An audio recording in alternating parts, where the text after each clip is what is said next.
Godard, notre réalisateur. Qu'allez-vous voir dans cette émission? Vous allez me dire, mais le sommaire en images, ça tombe bien, le voici, le voilà, il est là. Allons-y, ce sommaire en images. Nous recevrons des artisans campanaires qui, tout au long de l'année, prennent soin des cloches et des horloges de nos villes et villages. Et puis, la main, Aurélie Renard, puisque maintenant, c'est à vous, c'est son chez nous à elle.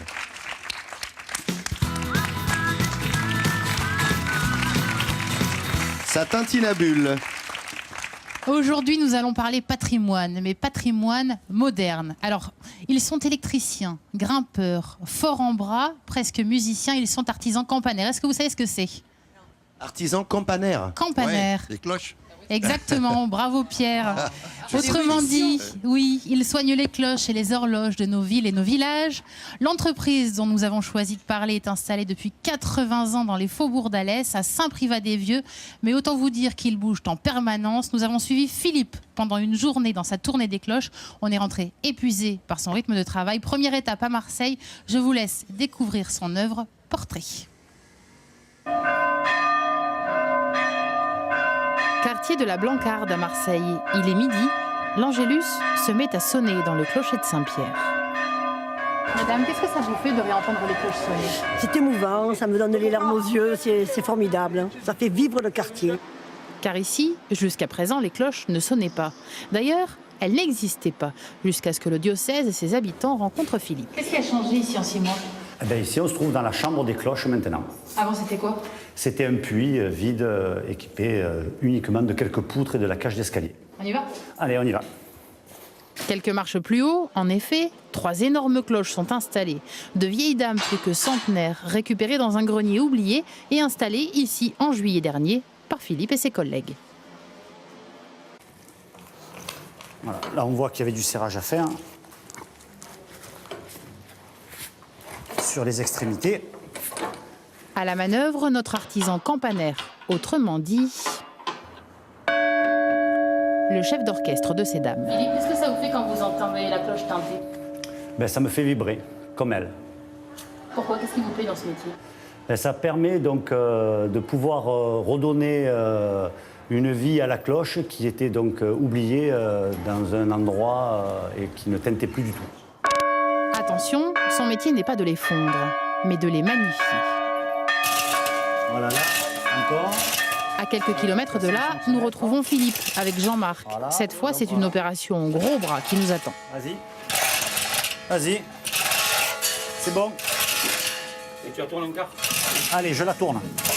100 kilos de fonte à soulever pour lui rendre sa superbe et lui redonner le son d'antan. Voilà l'idée.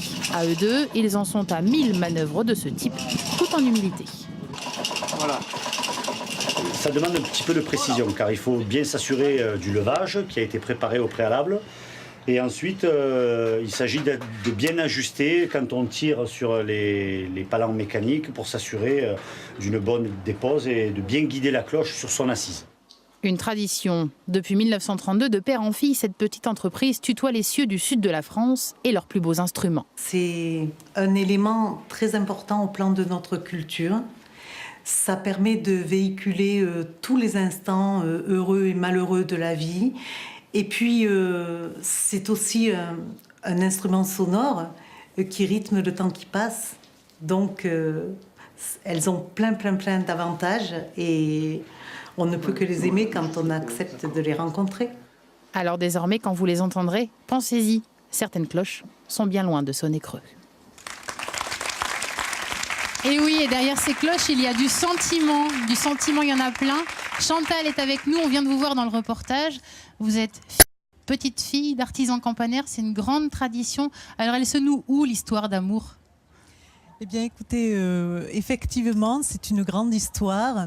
C'est mon grand-père qui était compagnon du devoir qui a réalisé un ouvrage de clocher. Il est tombé amoureux donc de ce métier. Il s'est installé. Mon père a racheté à son père et j'ai racheté à mon niveau, à mon père aussi. Alors, on le voit, c'est très technique comme travail. On a vu les cloches qui étaient levées, on a vu de l'électricité, on a vu du travail sur les horloges. Quelle qualité il faut, en fait, pour faire ce métier ? Il faut avant tout être bricoleur, un tantinet MacGyver. Avoir de l'oreille. Aussi, mais c'est vrai que notre métier, c'est un ensemble de métiers. Donc, il faut être un petit peu pluridisciplinaire, je dirais. Alors, s'il ne fallait retenir qu'un ouvrage dans tous ceux que vous avez fait, un petit clin d'œil, quand les gens le verront, ils penseront à vous. On parle de quelle cloche ou de quel clocher? Pour que personne ne soit jaloux, je dirais le clocher de Saint-Tropez. Rien que ça. Vous l'avez fait, ce clocher? Oui, absolument. Qu'est-ce que vous y avez fait là-bas? C'était compliqué de travailler là-bas sur un clocher mythique? Non, c'était très agréable parce qu'il y a, comme vous dites, un mélange d'impressions particulières avec des tas de gens connus, un prêtre qui est fabuleux et qui lui-même met de l'ambiance. Mais bon, c'est vrai que comme on voit souvent ce clocher-là, eh bien, c'est peut-être celui qui m'a le plus marqué parce que une grande ville comme celle de Saint-Tropez qui fait travailler une petite entreprise comme la nôtre, ça a quand même... C'est une cloche bikini qui est là-haut, tu sais, avec voilà, qui n'a jamais le bourdon, hein, évidemment, hein, ça va de soi. Absolument. Ah ouais, ah bah ouais. Merci. Tiens, Eddy, est-ce qu'il a le bourdon, lui? Je vais voir ce qu'a fait Eddy. Voyons un peu les commentaires d'Eddy. Oh, Alain, elles vont à Rome. Non, celle-là, elle reste dans le coin. Elles y sont bien soignées. Voilà, regardez.